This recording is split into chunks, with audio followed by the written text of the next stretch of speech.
Good morning everyone, आप सभी लोगों का स्वागत है। आज 25 जुलाई है तो DNA series daily newspaper analysis में हम लोग देखेंगे दैनिक जागरण राष्ट्रीय संस्करण जनसत्ता में प्रीलिम्स, मेंस, इंटरव्यू और इनके साथ साथ निबंध के कौन कौन से टॉपिक को कवर किया गया है। तो आगे बढ़ते हैं, देखते हैं आज का टॉपिक कौन है जिस पर हम लोग चर्चा करेंगे। देखिए, दुश्मन की मिसाइल को आसान से नष्ट करेगा भारत का AD-1 अर्थात इंटरसेप्टेड मिसाइल जो है वन वो करेगा। तो इससे संबंधित आपका कोर टॉपिक में हम लोग बात करेंगे। एकीकृत निर्देशित मिसाइल विकास कार्यक्रम क्या है, जिसे IGMDP कहते हैं। रक्षा अनुसंधान और विकास संगठन क्या है, DRDO क्या है। इंटरसेप्टेड मिसाइल क्या होता है, बैलिस्टिक मिसाइल क्या होता है, बैलिस्टिक मिसाइल और क्रूज मिसाइल अलग कैसे होते हैं, और बैलिस्टिक मिसाइल भारतीय बैलिस्टिक मिसाइल रक्षा कार्यक्रम क्या है, जिसे हम लोग BMD कार्यक्रम कहते हैं, ये क्या है। तो संबंधित चीज़ों को समझने का प्रयास करेंगे PT के संदर्भ में, मेंस के संदर्भ में। बिहार में परीक्षा में गड़बड़ी के विरुद्ध विधेयक पारित किया गया है, तो इन विधेयक का समीक्षा करेंगे। बिहार जैसे राज्यों में परीक्षाओं में धांधलियाँ होती हैं, उसके संदर्भ में कुछ चीज़ों को समझने का प्रयास करेंगे। सुरक्षा संबंध और मजबूत बनाएंगे भारत और ब्रिटेन, तो इसके सभी आयाम PT और मेंस के संदर्भ में समझने का प्रयास करेंगे। 2026 के बाद 4.5 के नीचे लाया जाएगा राजकोषीय घाटा। तो राजकोषीय घाटा के संदर्भ में इतनी बातें क्यों होती है, चर्चा क्यों होती है, सभी आयामों को हम लोग देखने का प्रयास करेंगे। चीन की सीमा से लगे गाँव के लिए 1050 करोड़ का बजट आवंटित किया गया है। इससे क्या लाभ होगा, हमारे राष्ट्रीय संदर्भ में इसकी बातें किस रूप से देखी जा सकती है, तो सभी चीज़ों को देखने का प्रयास करेंगे। नेशनल डिजिटल यूनिवर्सिटी की क्या स्थितियां हैं, उसके संदर्भ में रूपरेखा की बात करेंगे। नमामि गंगे पर सरकार का फोकस कायम है। अटल भूजल और PM कृषि सिंचाई योजना का लेखा जोखा हम लोग देखेंगे।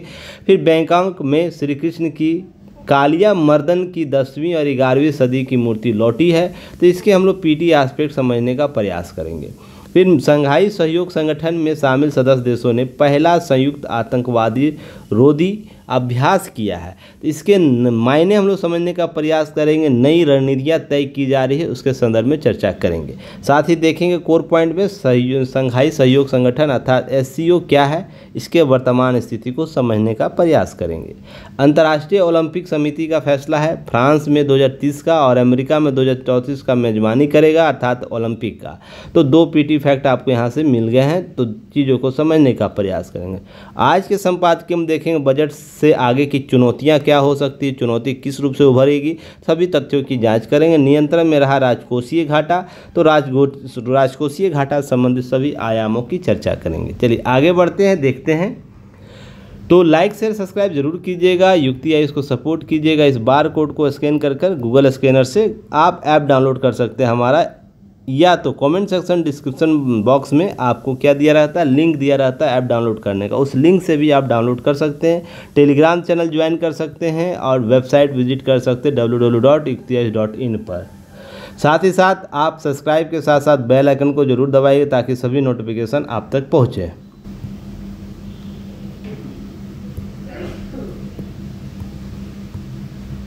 चलिए नेक्स्ट पर हम लोग बात कर लेंगे, टॉपिक के साथ ही बने रहेंगे।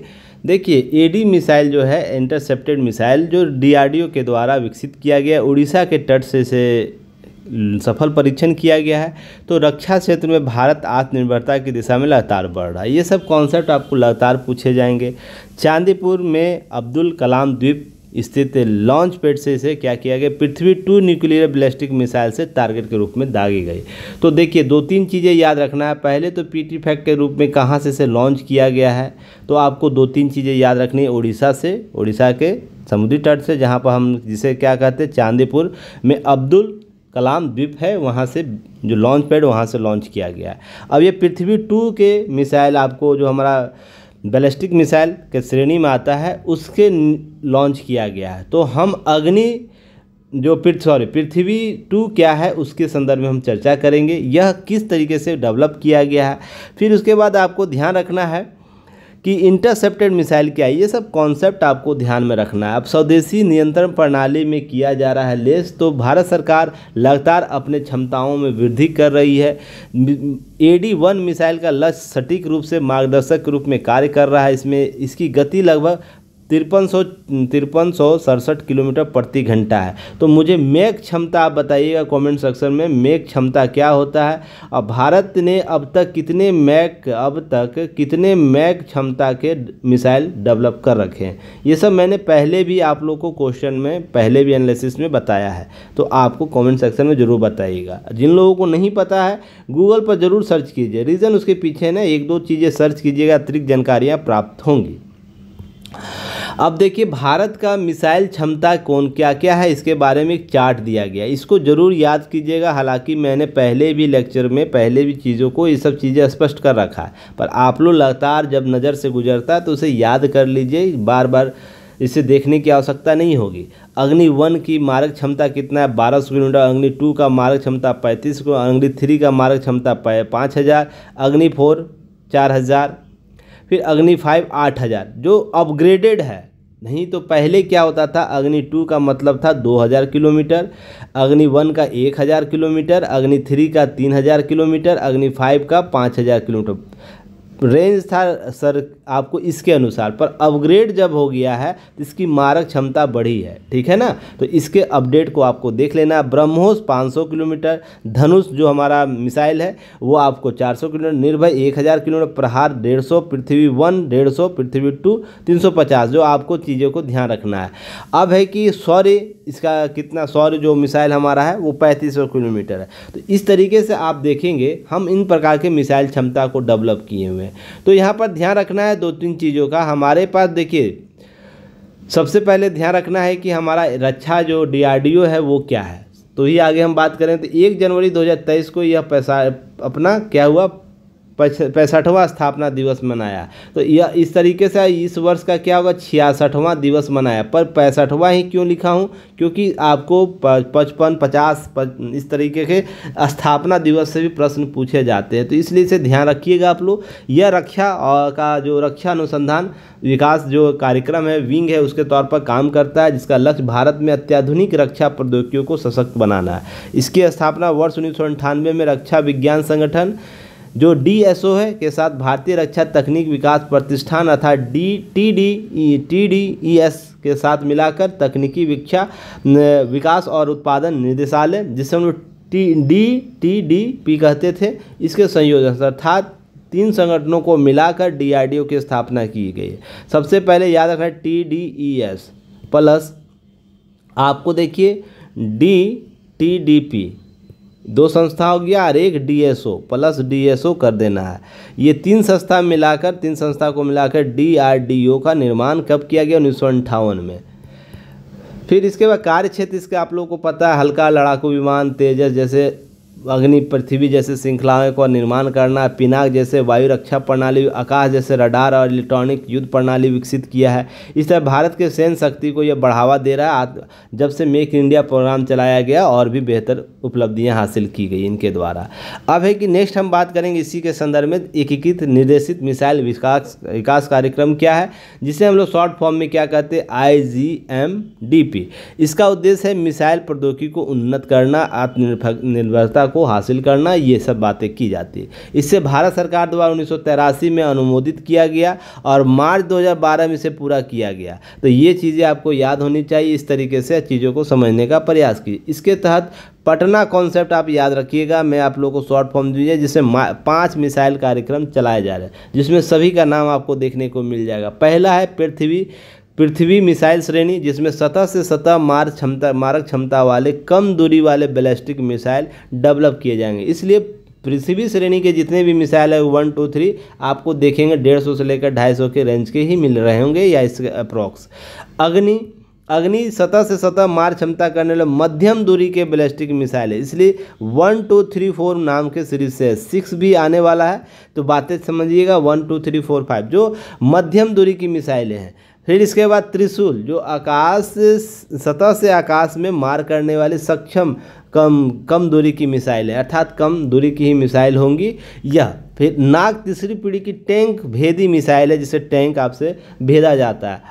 सतह से आकाश में मार सक्षम मध्यम दूरी की मिसाइल, अर्थात आप मध्यम दूरी में आप जो अग्नि श्रेणी की मिसाइल होगी, इसी तरीके से यह कार्य करेगी।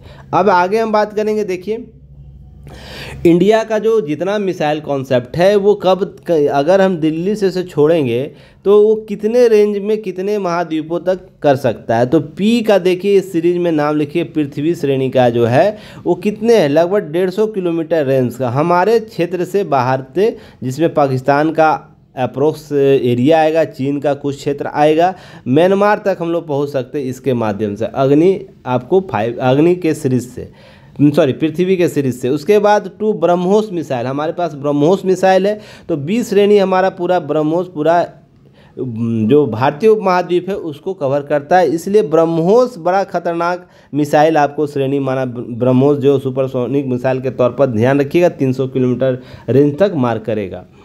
फिर उसके बाद है नेक्स्ट है पृथ्वी 2। पृथ्वी 2 है, कहाँ तक मार करेगा, ध्यान रखिएगा, हमारे कंटिनेंट के साथ अरब कंटिनेंट में जाएगा। फिर उसके बाद पूरा मध्य पूर्व दक्षिण पूर्व एशिया है वहाँ तक पहुँचेगा। पृथ्वी सीरीज का मिसाइल है जो 350 किलोमीटर का रेंज करता है। अब है अग्नि 1 सीरीज कहाँ तक जाएगा, यहाँ पर देखिए कलर बना हुआ है। यह क्यों जानना आप लोग को जरूरी है कि भारत मारक क्षमता में उप महाद्वीपीय श्रेणी के मिसाइल अग्नि 5 के बना लेने के बाद उस तकनीक को डेवलप किया है जिससे वो अपने क्षेत्र से, अपने उप महाद्वीप से दूसरे उप महाद्वीप में आसानी से पहुंच स्थापित कर सकता है। इसलिए इसकी मारक क्षमता के आधार पर भारत की तकनीकी जो क्षमता विकसित हुई है उसने वैश्विक पटल पर इसे रक्षा क्षेत्र में मजबूत बनाया है। नहीं तो क्या होता था पहले, अगर कंटिनेंटल मिसाइल जिसके पास नहीं होता, जो उप महाद्वीपीय एक महाद्वीप से दूसरे महाद्वीप पे हमला नहीं कर सकता था, तो वो हमेशा क्या रहता था, उस प्रौद्योगिकी से दूर रहता था जिससे दूसरे कंटिनेंटल मिसाइल आप पर हावी हो सकते हैं। देखते होंगे उत्तर कोरिया हमेशा धमकी देता है किसको, अमेरिका को, हम तुमको यहीं से बैठ के, अपने घर से बैठ के तुम्हारे शहर में हम बम वर्षा कर सकते हैं। तो यह कैसे निकलता है, जैसे ही आत्मरक्षा मजबूत होगा ना, तो आपके दुश्मनों की संख्या कम होगी।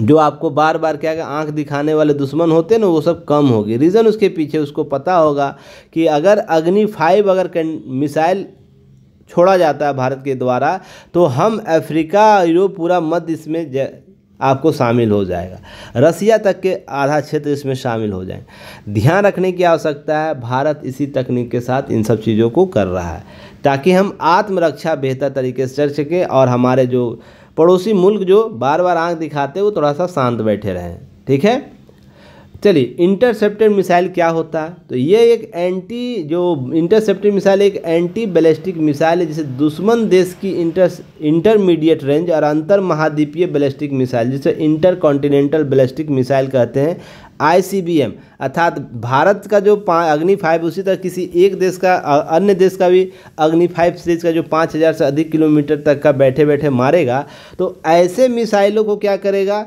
वो सामने रखने के लिए डिज़ाइन किया गया, उसको क्या करेगा, समाप्त कर देगा, नष्ट कर देगा आपके एरिया में आने से पहले। ठीक है, नेक्स्ट है बैलिस्टिक मिसाइल क्या होता है, तो बैलिस्टिक मिसाइल हवा में एक अर्धचंद्राकार पथ अर्थात बैलिस्टिक जो ट्रिग्नोमेट्री है उसके अनुसरण करता है और उसके बाद रॉकेट के साथ एक संपर्क खत्म होने के बाद इसमें लगा हुआ बम गुरुत्व के प्रभाव में ज़मीन गिरता है। अर्थात देखिए यहाँ से अगर छोड़ा जाएगा अर्धचंद्र के तौर पर काम करेगा।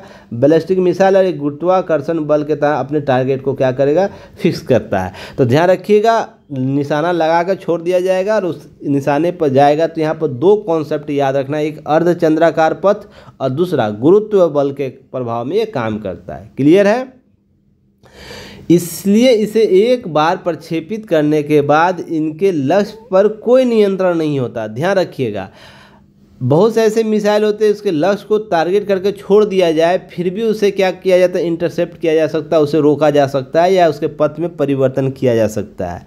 इस मिसाइल का खूबी यह होता है कि इस बार टारगेट को फिक्स कर दिया जाए, छोड़ जाइए और भूल जाइए, उस टारगेट को ये डायरेक्ट जाके लॉन्च करेगा। टारगेट चेंज हो गया, उसी स्थान पर जाके ये गिरेगा। तो यह टारगेट चेंज करने वाली इसमें एक खामी यही होती है, तो इसको समझने का प्रयास कीजिए। चलिए आगे हम बात करेंगे बैलिस्टिक मिसाइल का उपयोग परमाणु, रसायन, जैविक जो पारंपरिक हथियारों है बैलिस्टिक पथ को डिलीवरी के लिए किया जा सकता है। इसमें लेकर जाया जा सकता है, इसके प्रणोदक के तौर पर उसे वहाँ पर अपने लक्ष्य को भेज सकता है। नेक्स्ट है कि बैलिस्टिक मिसाइल और क्रूज मिसाइल में क्या अंतर होता है। तो देखिए, बैलिस्टिक मिसाइलें छोड़े जाने के बाद हवा में अर्धचंद्राकार पथ का अनुसरण करता है और रॉकेट में उसका संपर्क खत्म होने के बाद उसमें लगा हुआ बम गुरुत्व प्रभाव के लक्ष्य से गिरता है, जबकि क्रूज मिसाइल पृथ्वी की सतह का समानांतर चलती है, अर्थात यह सरफेस है, इसके सरफेस के साथ वो चलेगी। पर जो हमारा बैलिस्टिक मिसाइल है वो अर्धचंद्राकार के तौर पर काम करेगा। यहाँ इसमें गुरुत्व बल का काम नहीं होता है, ये समानांतर रूप से क्या करेगी, आपको चलेगी। क्लियर है, ये सबसे इम्पॉर्टेंट है जो अंतर करता है इन दोनों मिसाइलों में। बैलिस्टिक मिसाइल का आकार क्रूज मिसाइलों से काफ़ी अधिक होता है। एक बार प्रक्षेपित होने के बाद इन्हें आसानी से नष्ट नहीं किया जा सकता है, ध्यान रखिएगा इन सब चीज़ों का। नेक्स्ट है कि बैलिस्टिक मिसाइलें अपनी ईंधन और प्रयुक्त होने वाली ऑक्सीजन के साथ लेकर चलती, जबकि क्रूज मिसाइलें अपनी ईंधन साथ लेकर तो चलती है किंतु ऑक्सीजन को वायुमंडल से ग्रहण करती है। इसलिए बहुत से तकनीक डेवलप किए गए, वो अपने वायुमंडल से ऑक्सीजन को ग्रहण करती है, उसी से चीज़ों को प्रयोग में लाती है। नेक्स्ट है बैलिस्टिक मिसाइलों का इस्तेमाल सामान्यतः परमाणु बमों के लिए होता है, परंतु इसका प्रयोग पारंपरिक हथियारों के साथ भी हो सकता है, जबकि क्रूज मिसाइल पारंपरिक और परमाणु बम दोनों के लिए कारगर मानी जाती है। हालांकि अपने छोटे आकार, कम लागत के कारण इनका प्रयोग पारंपरिक हथियारों के लिए ज़्यादा होता है। क्लियर है। नेक्स्ट याद रखना आप लोग को, भारत द्वारा रूस के सहयोग से निर्मित ब्रह्मोस क्रूज मिसाइल जो उदाहरण है, जबकि पृथ्वी 1-2 अग्नि 1-2 धनुष मिसाइल बैलिस्टिक मिसाइल का उदाहरण है। तो इस तरीके से चीज़ों को स्पष्ट तरीके से समझने का प्रयास कीजिएगा। चलिए आगे हम बात करेंगे भारतीय बैलिस्टिक मिसाइल रक्षा कार्यक्रम क्या है। देखिए यह कार्यक्रम जो है, इसका उद्देश्य था बहुस्तरीय बैलिस्टिक मिसाइल रक्षा प्रणाली को विकसित करना, उसको तैनात करना। हमारे APJ अब्दुल कलाम थे, उनका यह महत्वाकांक्षी योजना था।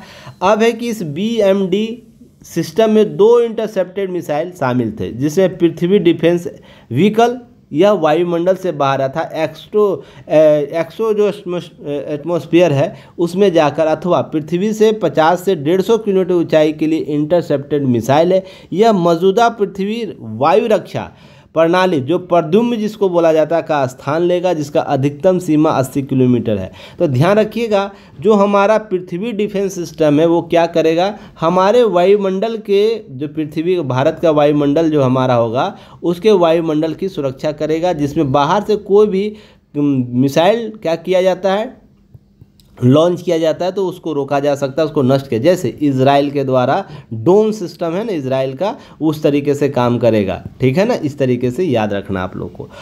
एडवांस एरिया डिफेंस सिस्टम क्या है, इसके तहत वायुमंडल के भीतर इंट्रो एटमॉस्फेयर जो है हमारा पृथ्वी के 20 से 40 किलोमीटर ऊंचाई के लिए इंटरसेप्टेड मिसाइल, इसे अश्वनी नाम दिया गया। तो दोनों का नाम आपको याद रखना, अश्वनी और पृथ्वी, उससे पहले प्रद्युम्न था। तो ध्यान रखिए, ये सब चीज़ों को याद रखना है ताकि एग्जाम में पूछे तो भूलना नहीं है। रक्षा अनुसंधान और विकास कार्य संगठन जो DRDO के अनुसार इस प्रणाली को 2022 में पूर्ण से तैनात किया कर दिया गया। अब BMD प्रणाली का प्रथम चरण 2000 किलोमीटर ध्यान रखिएगा होता है, और द्वितीय चरण में 5000 किलोमीटर बढ़ाया जाएगा, ऐसी बातें की जा रही है। अब नेक्स्ट है कि भारत के अतिरिक्त ऐसी रक्षा प्रणाली किन राज्यों के पास, किन देशों के पास, अमेरिका के पास, रूस के पास, चीन के पास, इजराइल के पास है, जो एयर डिफेंस सिस्टम की बात करता है। भारतीय बैलिस्टिक मिसाइल रक्षा कार्यक्रम के तहत जो एयर डिफेंस इंटरसेप्टेड मिसाइल की बात करता है ना, उसकी बात नोट याद रखना है, कुछ बातों को ध्यान में रखना है। मल्टी लेयर बैलिस्टिक जो मिसाइल डिफेंस सिस्टम है विकसित करने में अपने प्रयासों के तहत रक्षा अनुसंधान विकास संगठन के द्वारा निर्मित missile advance air defence missile ADD नाम दिया गया। तो इसे याद रखना आप लोगों को, क्या नाम दिया गया, प्रश्न पूछा जाए। यह मिसाइल 2000 किलोमीटर तक हवा में मार कर सकती है। नेक्स्ट इसके तहत याद रखने की, यह एकल चरण ठोस रॉकेट चालित 7.5 मीटर लंबी ADD intercepted missile initial navigation प्रणाली अर्थात हाई टेक इलेक्ट्रोमैकेनिकल जो एक्टिवेटर है लगाया गया इसमें है, इसके तहत वो कार्य करता है। इसका अपना अलग मोबाइल लॉन्चर होता है, इंटरसेप्टेड करने के लिए सिक्योर डेटा लिंक होता है, स्वतंत्र ट्रैकिंग क्षमता होती है, अत्यधिक रडार होता है, अत्याधुनिक रडार होता है, इस तरीके से वो काम करता है। अब चीज़ों को ध्यान रखिए, इंटरसेप्टेड करेगा, हवा में से नष्ट कर देगा, कम से कम इतनी चीज़ों को याद रखना है। देखिए नेक्स्ट टॉपिक पर आते हैं। बिहार में परीक्षा में गड़बड़ियों के विरुद्ध विधेयक पारित किया, 10 साल का सजा दिया जाएगा, जुर्माने लिए जाएंगे। नए कानून के दायरे में संशोधन किया, बिहार लोक सेवा आयोग, बिहार कर्मचारी चयन आयोग, बिहार तकनीकी सेवा आयोग, बिहार राज्य विश्वविद्यालय आयोग, बिहार पुलिस अवर सेवा आयोग, केंद्रीय सिपाही चयन परिषद, अन्य प्राधिकरण जो राज्य सरकार के ओर से अधिसूचित है, उन सभी पर यह लागू होगा। देखिए बिहार में बहुत सी एग्ज़ाम होते हैं, बहुत से आरोप लगते एग्ज़ामों में, परीक्षा क्या हुआ है, फेयरलेस नहीं हुआ है, अर्थात कहने को कदाचार मुक्त नहीं हुआ है, कदाचार मुक्त नहीं हुआ है। वो कदाचार आपको बहुत से स्तरों पर देखने को मिलता है। स्तर में बात करें हम तो ध्यान रखिएगा, क्वेश्चन पेपर के स्तर पर, दूसरा प्रबंधन के स्तर पर, तीसरा आपको बहुत से सेंटरों में हेल्प किया जाता है विद्यार्थियों को, इस स्तर पर भी चीज़ें देखने को आ सकता है।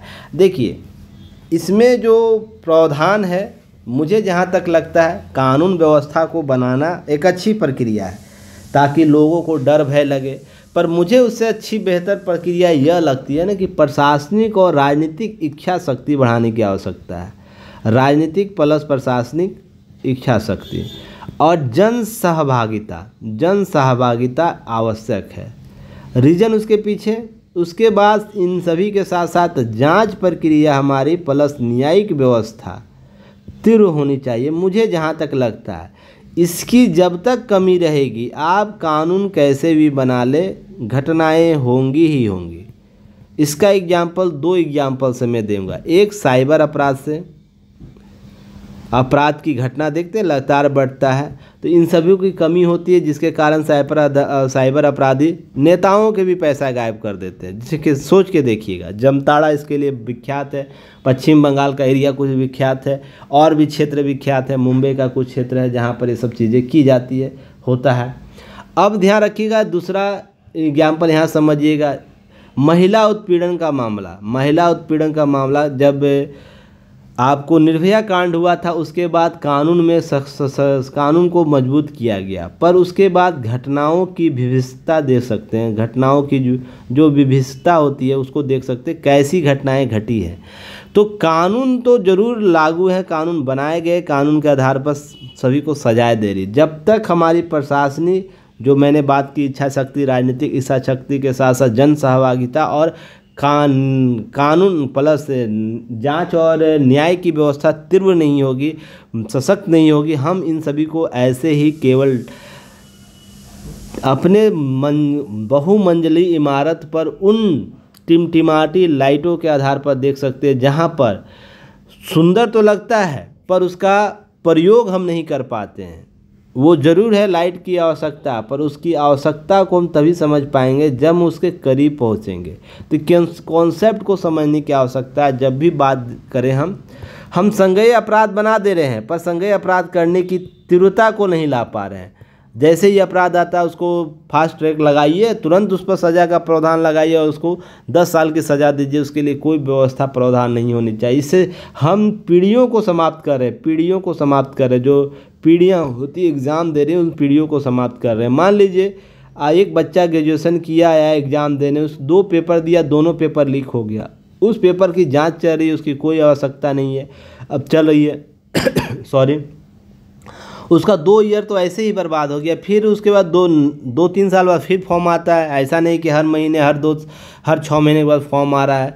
पर ध्यान रखिएगा, ये प्रक्रिया आपको जब एक बार प्रभावित होती है तो उसका साल बर्बाद होता है, साल की सारी संभावनाएं बर्बाद हो जाती है। तो इसलिए ये संज्ञेय अपराध के साथ साथ हमें भावनात्मक रूप से समझने की आवश्यकता है। नेक्स्ट आइएगा, टॉपिक भारत और ब्रिटेन को बेहतर बनाने की लगातार बात हो रही है। हम जो ब्रिटेन में लेबर पार्टी की सरकार बनने के बाद भारत के साथ अपने रिश्ते को बेहतर करने के लिए कल आपको भारत के दौरे पर पहुंचे ब्रिटेन के नए विदेश मंत्री डेविड लेमी आए हैं। तो डेविड लेमी देखिए भारत प्रधानमंत्री से मुलाकात करते हैं, लेमी जयशंकर से मुलाकात करते हैं, ब्रिटेन भारत प्रौद्योगिकी रक्षा अभियान शुरू करने का अभियान करते हैं। तो कॉन्सेप्ट आपसे प्रश्न पूछेगा, ब्रिटेन और भारत प्रौद्योगिकी सुरक्षा अभियान कब शुरू किया गया। तो इस तरीके से पीटी फैक्ट प्रश्न पूछ सकता है। भारत ने अमेरिका के साथ भी किया है अत्याधुनिक प्रौद्योगिकी क्षेत्र में द्विपक्षीय सहयोग करने का। अब रिसर्च होंगी, संस्थानों के साथ मिलकर बात करेंगे। संचार, critical minerals, semiconductor, biotech, AI जैसे नए क्षेत्रों के साथ रणनीति मंच तैयार किया जा रहा है, वहाँ काम किया जाएगा। यह समझौता भारत में प्रौद्योगिकी को बढ़ावा देने, छात्रों को रोजगार देगा। ये सब कॉन्सेप्ट डेवलप होंगे। अब साथ ही साथ ध्यान रखिए FTA फ्री ट्रेड एग्रीमेंट की भी बात हो रही है। उन्होंने इच्छा व्यक्त की है कि फ्री ट्रेड एग्रीमेंट जल्द से जल्द होना चाहिए। तो दिसंबर 2023 में इस पर पहले भी बात हो चुकी थी। वर्ष 2030 तक लक्ष्यों की बात की गई, समीक्षा की गई है। तो लगातार हम लोग इंग्लैंड भारत के बाज़ार को अपने अपने अवसरों के आधार पर सृजित करने की आवश्यकता पर बल दे रहा है। तो आने वाले समय में इससे प्रश्न आपको पूछे जाएंगे, मेंस के संदर्भ में भी और पीटी के भी संदर्भ में। FTA क्या होता है, FTA भारत किन देशों के साथ किया, भारत और ब्रिटेन के बीच FTA के क्या क्या संभावना, इस पर मैंने पहले भी न्यूज एनालिसिस किया है। जब G20 शिखर सम्मेलन में सभी लोग आए थे, ब्रिटेन के भी प्रधानमंत्री आए थे, तो उस समय भी मैंने भारत और ब्रिटेन के संबंधों को विस्तृत चर्चा किया। तो उसको वीडियो को जाके देखिएगा, चीज़ों को समझ में आएगा। और देखिए प्लेलिस्ट में जो वीडियो है ना, उसको जो हिंदी न्यूज़पेपर एनालिसिस का, उसको लगातार देखते रहिए। आज का एक वीडियो देख रहे हैं तो पिछला एक दिन का वीडियो कोई एक ज़रूर देखिए। इससे क्या होगा, रिवाइज आपकी सारी चीज़ें होंगी। मान लीजिए जो पहले जनवरी का वीडियो होगा तो जनवरी से टारगेट ले लीजिए। जैसे आज 25 तारीख है तो मैं 25 तारीख के वीडियो को देखूंगा। अगर वो वीडियो उपलब्ध नहीं है तो नेक्स्ट डे का जरूर देख लीजिएगा, क्योंकि पहले शुरुआती दौरों में चीज़ें सही तरीके से नहीं चल रही थी रेगुलर। अब हम हैं कुछ महीनों से, तो लगातार आप लोगों के साथ है। तो पहले के जितने वीडियो जरूर देख लीजिएगा।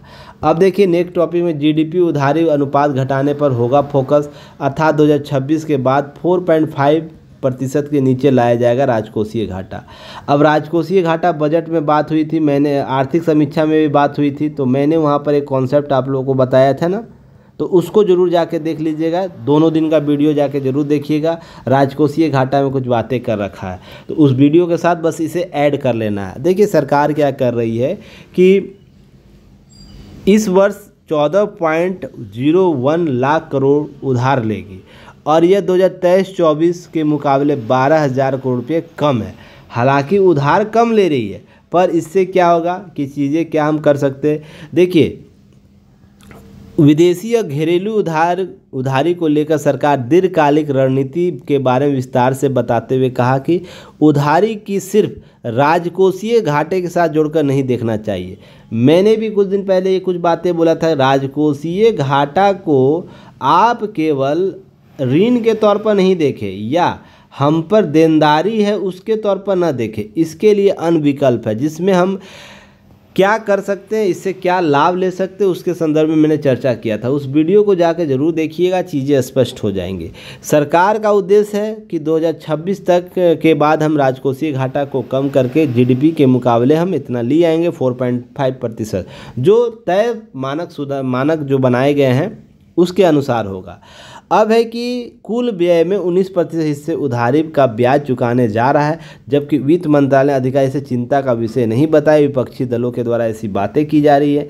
अब ध्यान रखिए वर्ष 2026-27 तक के बाद GDP मुकाबले में स्तंभ नीचे आएंगे, ये सब बातें हो रही है। हमारा विदेशी भंडार 666 के आसपास है, अभी 1 घट के आया होगा तो उसकी चर्चा हो रही है। आंकड़े बदलते हैं हमारा विदेशी मुद्रा भंडार का, तो उच्चतम स्कोर 666 तक हम लोग पहुँच चुके थे। अब ध्यान रखिएगा कुछ चीज़ों को। मैंने कल बचत के बारे में चर्चा किया था, याद है। बजट में जितने रुपए कम किए गए, टैक्स का स्लैब कम किया गया, उससे लोगों का बचत होगा। अब बचत होने का अर्थ है कि मार्केट में पैसा वो जाएगा, किसी भी रूप से जा सकता है, खाद्य आपूर्ति, खाद्य डिमांड के रॉ पर, या वस्तुओं के क्रय के आधार पर, या सेवाओं की आपूर्ति के आधार पर। तो किसी भी स्तर पर वो मार्केट में पैसा जाएगा। मार्केट में पैसा जाने से क्या होता है कि देश के पास पैसा आता है। देश के पास जब पैसा आता है तो प्रौद्योगिकियाँ डेवलप होती हैं, रिसर्च एंड R&D होता है। दूसरा क्या होता है, उपभोग की वस्तुओं का निर्माण होता है। उसके बाद रोज़गार क्रिएट होता है, रोज़गार के ये सब कॉन्सेप्ट चलते हैं। तो राजकोषीय घाटा में जो ऋण लिया गया, इसका अर्थ केवल इस संदर्भ में नहीं समझना है कि हम देनदारी अर्थात ऋणकर्ता देश हो गए। इससे क्या होगा कि हमारे मार्केट में पैसा जाएगा, लोगों का रिसर्च एंड डेवलपमेंट बढ़ेगा, लोगों का आर्थिक मांगे डिमांड की जाएंगी, ये सब चीज़ें चलते रहेंगे, जिससे हम अपने तयशुदा मानक जो हम लोग बना रखे हैं 4.5 ±2, तो इन सब चीज़ों को समझने का प्रयास कीजिएगा, इसके साथ हम लाभ ले सकेंगे। अब यह इम्पॉर्टेंट है, क्यों इम्पॉर्टेंट है? देखिए, हमारा जो सीमा है यहाँ से लेकर यहाँ तक, नेपाल का सीमा, भूटान का सीमा, यहाँ तक चीन का सीमा, यह लंबी रेखा के साथ जुड़ी हुई है, जिसमें बहुत विवादित रहता है। चीन का सीमा जितना सीमा है और अरुणाचल प्रदेश के साथ चीन का जितना सीमा है, बहुत विवादित होता है। तो इसके लिए भारत ने जो रोड पर जो आपको BRO है, उसको पैसे आवंटित किए इंफ्रास्ट्रक्चर को डेवलप करने के लिए। साथ ही आपको वाइब्रेंट विलेज प्रोग्राम चलाया जा रहा है, जिसे VVP कहा जाता है। इसके तहत सीमावर्ती जितने राज्य, जिसमें अरुणाचल प्रदेश, सिक्किम, आपको उत्तराखंड, हिमाचल प्रदेश, लद्दाख के 19 जिलों को, चुनिंदा जिले जो पूरा बॉर्डर से लगे हुए, उनका विकास किया जाएगा। इसकी मंजूरी कितना 15 फरवरी 2023 को दी गई थी। वर्ष 2022-23 से 25-26 के बीच उत्तरी सीमा में लगे गाँव 46 ब्लॉकों को क्या किया जाएगा, डेवलप किया, जिसके लिए 48,000 करोड़ आवंटित किए गए थे। वहीं 2024-25 के लिए आपको लगभग 1,050 रुपये बजट आवंटित किए गए, जिससे इसका इंफ्रास्ट्रक्चर डेवलप किया जाएगा। तो ध्यान रखिएगा, लाइन ऑफ एक्चुअल कंट्रोल जो है यहाँ पर, देखिए यहाँ पर जो चीन के साथ है, जहाँ तक हमारी सीमा साझा की जाती है, इस पर विकसित जितने 113 वेदर सड़क योजनाओं को जोड़ा जाएगा 136 गाँवों के साथ। 4,055 किलोमीटर लंबी है भारत चीन की सीमा। तो ध्यान रखिए, इसके तहत भारत सीमाओं को मजबूत करेगा, इंफ्रास्ट्रक्चर डेवलप करेगा, ताकि हम आपात स्थिति में हम रसद के साथ साथ रक्षा को भी पहुंचा सके, रक्षा तकनीक को भी, रक्षा हथियारों को वहां तक पहुंचा सके। साथ ही साथ हम लोगों को इन जुड़े हुए सीमावर्ती क्षेत्रों लोगों को विकास के आयामों को पहुंचा सके, कनेक्टिविटी को बढ़ा सके। 4G मोबाइल कनेक्टिविटी बढ़ रही है, 2420 करोड़ रुपये लागत विकास परियोजनाओं को की गई है। तो इन सभी चीज़ों को याद में रखिएगा। कम से कम इस योजना का नाम जरूर रखिएगा, नाम वाइब्रेंट विलेज प्रोग्राम। इसके तहत क्या लाभ दिया, इस पर हालांकि हम लोग पहले भी जब आया था उसमें भी चर्चा हम कर रखे हैं।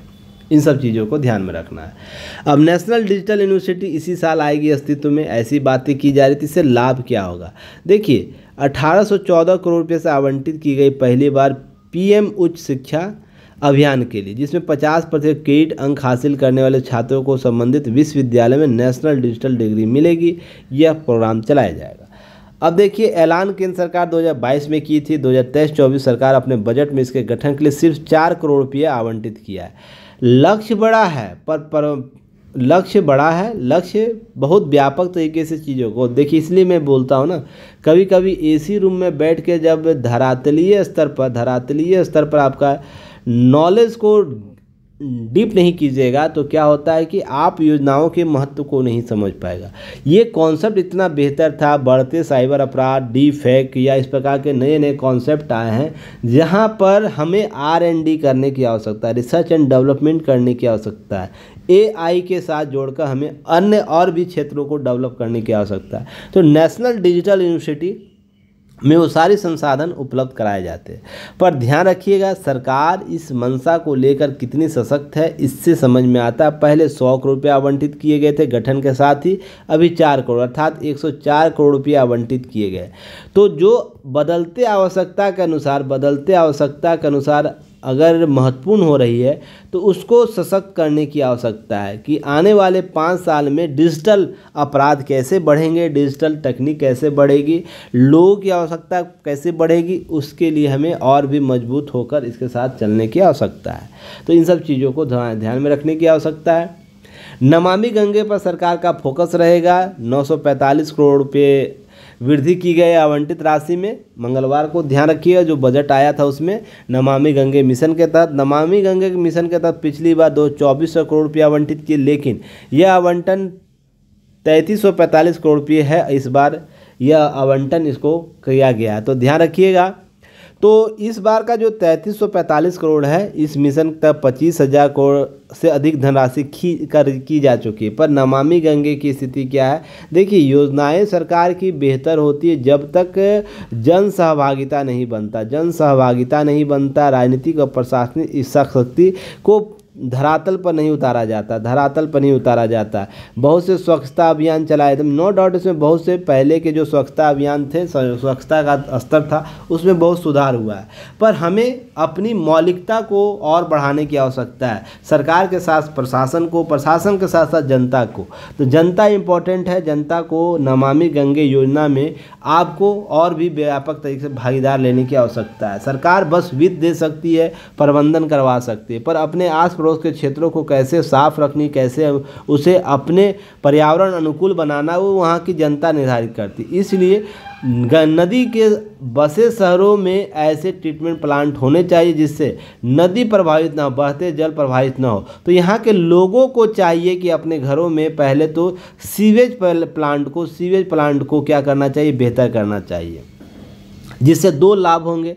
एक तो हम जल भरण क्षमता को डेवलप कर पाएंगे, रिचार्ज करवा पाएंगे भूमि का। दूसरा, अवशिष्ट जो हमारे पानी के माध्यम से नदियों में जाता है उससे रोक पाएंगे। तो मेरा यह मानना है कि नमामि गंगे योजना के तहत जो बड़े बड़े नालों को शुद्ध करने की बात हो रही है ना, उससे बेहतर होगा प्रत्येक घर को एक सब्सिडी युक्त क्या देना चाहिए, सब्सिडी युक्त पैसे देने, जिस पर वो सीवेज प्लांट को बेहतर करे। अपने सीवेज होता है ना, जिसमें हम लोग डोब वेल करवा सकते हैं, अपने पानियों को रिस्टोर करवाने के लिए टेक्निक को डेवलप कर सकते हैं। ये सब काम करा के हम आधे अधूरे काम को ठीक कर सकते हैं।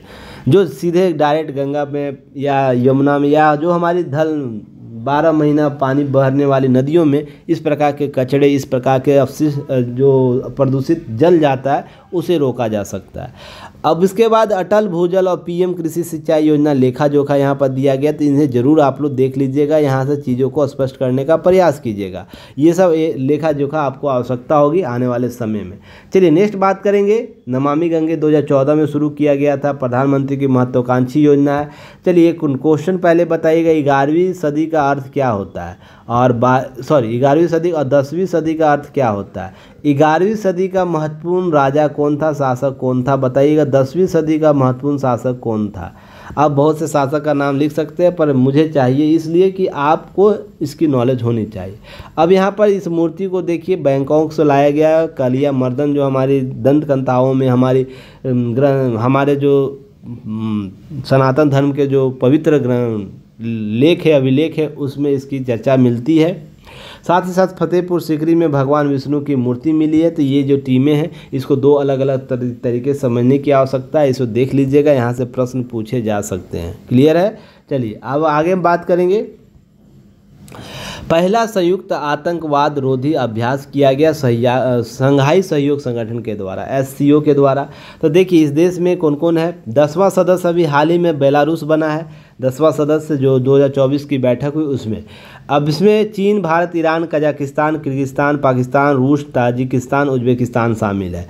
अब इसके द्वारा, इन देशों के द्वारा कहाँ पर किया गया, देखिए इंटरेक्शन 2024 के नाम से किया गया। सबसे पहले तो आपसे PT फैक्ट यहाँ से प्रश्न पूछेगा, और इस बार के जो भी एग्ज़ाम हाल फिलहाल 2, 4, 5 महीने में होने वाले, तो आप इस कॉन्सेप्ट को याद रखिएगा, वहाँ से प्रश्न जरूर पूछेंगे।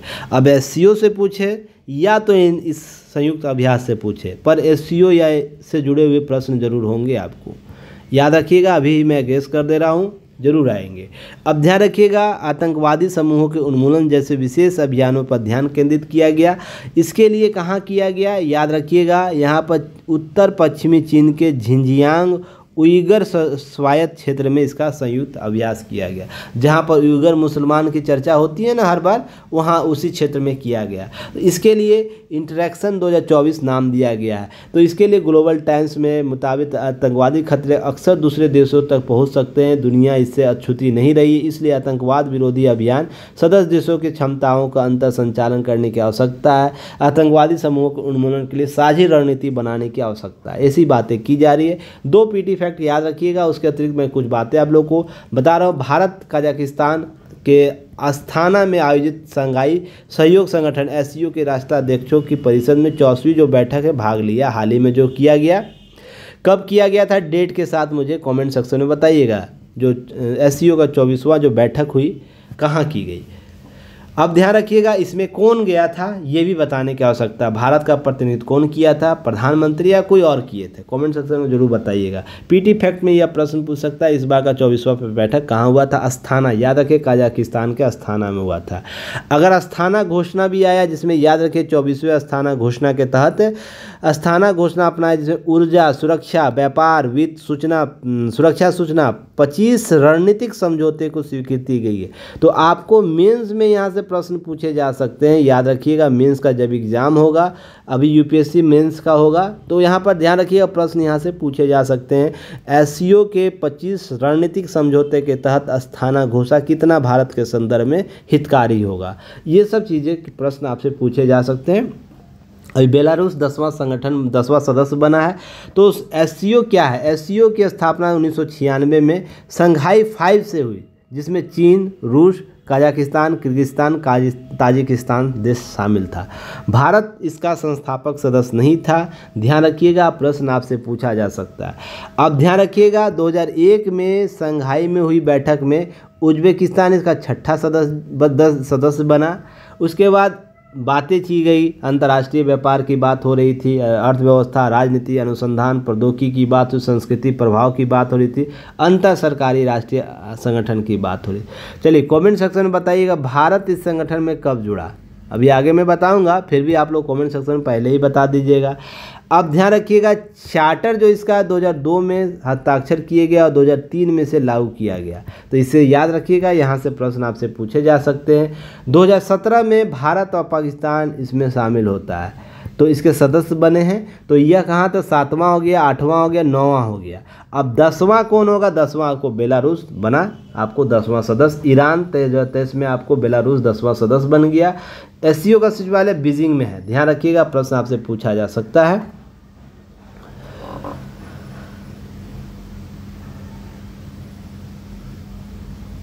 One second.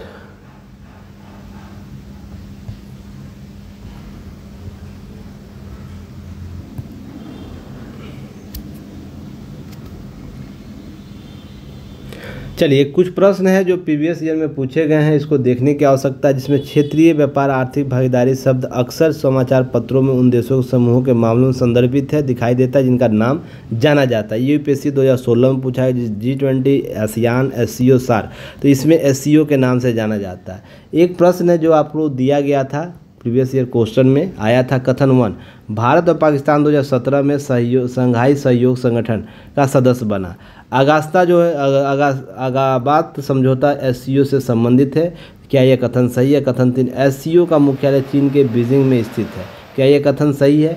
तो आपको समझने की आवश्यकता है, यहाँ ऑप्शन थोड़ा सा गलत हो गया है। जब ये एडिट करे थे हमारे टाइपिस्ट, थोड़ा सा ऑप्शन गलत कर दिए, इसको 1 और 3 कर लीजिएगा, बाकी सही है, ठीक है ना।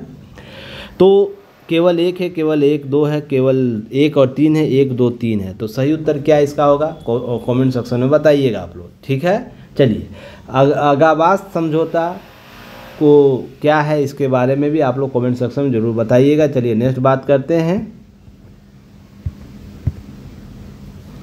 क्वेश्चन देखिए क्या है आज का प्रश्न जो है, प्रश्न है SCO के लक्ष्यों और उद्देश्यों का विश्लेषणात्मक परीक्षण कीजिए और भारत के लिए इसका क्या महत्व है यह बताने की आवश्यकता है। यह यूपीएससी के 2021 में प्रश्न पूछा गया है। तो अभी हाल ही में अस्थाना समझौता हुआ है ना, अस्थाना रणनीति बनाई गई है, तो इसको इसके साथ जोड़कर देखने की आवश्यकता है। तो प्रश्न आपसे पूछा जा सकता है, इसलिए आपको इसके सारे विश्लेषणात्मक परीक्षण कीजिएगा। इसी के साथ अस्थाना के भी आप चीज़ों को लिख सकते हैं।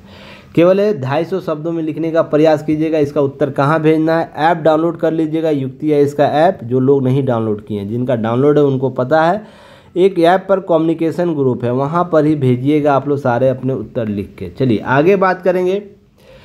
फ्रांस 2030 का मेज़बानी करेगा, अमेरिका 2034 का मेज़बानी करेगा, अर्थात ओलंपिक का। तो ध्यान रखिएगा इन सब चीज़ों को लेकर। शीतकालीन ओलंपिक खेलों की मेज़बानी फ्रांस के फ्रेंच अल्पास में और 2024 की मेज़बानी अमेरिका के साल्ट लेक सिटी में सौंपने का फैसला किया गया। तो आपको पीटी फैक्ट यहाँ से याद रखना, यहाँ से प्रश्न पूछे जा सकते हैं।